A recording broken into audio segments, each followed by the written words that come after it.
Malakand division میں 25 سال بعد برف باری ہوئی ہے۔ مالاکنڈ ڈویژن کی خوبصورت وادیاں بارش میں نہانے اور برف کی سفید چادر اوڑھ کر اور بھی حسین ہو گئی ہیں۔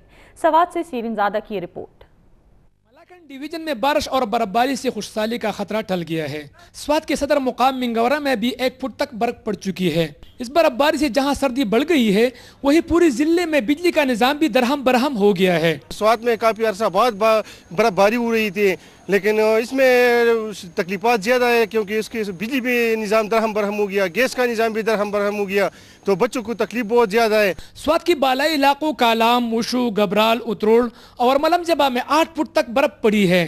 اس برف باری سے راستے پچھلے 1 ہفتے سے بند ہے۔ میادم، بحرین اور منگورہ میں نوجوان گھروں سے باہر نکل کر برف باری سے لطف اٹھا رہے ہیں۔ تو یہ تو اللہ کا بڑا کرم ہے کہ انہوں نے مطلب وقت پہ بارش بھی ہوئی ہے، آج برف باری ہوئی ہے، لوگ بہت زیادہ خوش ہیں، دکانیں بند کر کے روڈوں پہ پھر رہے ہیں۔ اب جو برفباری ہوئی یہ ایک بہت عرصہ بعد برفباری ہو رہی ہے، تو اس سے منگورہ شہر کے عوام بھی اس برفباری کو انجوائے کر رہے ہیں۔ برفباری کا نیا سلسلہ اتوار کی رات 3 بجے شروع ہوا جو اب تک چل رہا ہے۔ بزرگوں کا کہنا ہے کہ 40 سال بعد اتنی زیادہ برفباری پڑی ہے۔ شدید سردی کے موسم میں بھی پاک فوج کے جوان موسمی اثرات سے بے نیاز ہو کر اپنی ڈیوٹیاں ادا کر رہے ہیں۔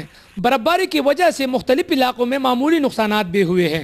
سوات کے شہری علاقوں میں برفباری سے نہ صرف موسم خوشگوار ہو گیا ہے بلکہ تمام پہاڑوں نے سفید چادر اوڑھ لی، جس سے خوبصورتی میں اضافہ ہوا ہے۔ شیرین زادہ، ایکسپریس نیوز، منگورہ، سوات۔